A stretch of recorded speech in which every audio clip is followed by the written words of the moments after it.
दूल्हे की कहानी बनारस दूल्हा कमेटी की जुबानी। बनारस दूल्हे की तारीख का कोई इल्म नहीं, ना कोई दलील है। मशहूर किया गया है कि 200-300 साल कब्ल एक हिंदू बूढ़ी औरत को खेत में पड़ा नाल मिला। बूढ़ी औरत ने उठा लिया। कहते हैं कि इस नाल से मुहर्रमुल हराम में कोई आवाज निकलती थी जिसे वो समझ ना पाई, और अपने पंडित को दिया। पंडित बिना समझ सका, इसने किसी मौलवी साहब को दिया या मुसलमानों को दिया। मुसलमानों ने सुना कि इस नाल से या हुसैन की सदाएं आती थीं, जिसे उन्होंने ले लिया। बाद अज़ां बड़े बूढ़ों ने यह तरीक़ा निकाला कि इसे इमाम कासिम इब्ने इमाम हसन मुश्तबा रज़ियल्लाहु ताला अन्हु के घोड़े के नाल का एतक़ाद किया जाने लगा। माअज़ल्लाह। फिर इसको डंडे में लगाकर एक आदमी को थमाया गया। थामने वाले को कासिम दूल्हा कहा गया।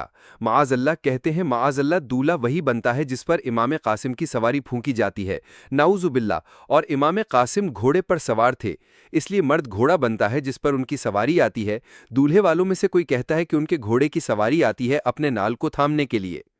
बहरहाल जितना मुंह उतनी बातें।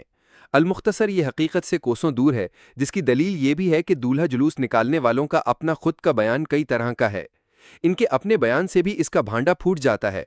इस्लाम और शरीयत और तरीक़त से इसका ज़रा भर वास्ता नहीं, ये जहालत पर मबनी गफलत से घिरा हुआ खेल है। नंबर 1, गौर तलब बात। दावा किया गया कि नाल से निकलती हुई या हुसैन की सदा हिंदू बूढ़ी औरत के साथ साथ पंडित भी नहीं समझ पा रहा था। हालांकि इमाम हुसैन का नाम पाक उनकी पैदाइश के साथ साथ हर मजहब व मिल्लत के दरमियान मशहूर व मारूफ है। इस बात से भी साबित होता है कि यह सब एक ढोंग के अलावा कुछ नहीं। नंबर 2, कहा गया कि दूल्हा बनने वाले पर इमाम कासिम की सवारी फूंकी जाती है।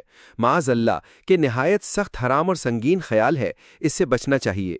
बस इसे एक खेल समझिए जो अंग्रेज़ों के ज़माने से खेला जा रहा है।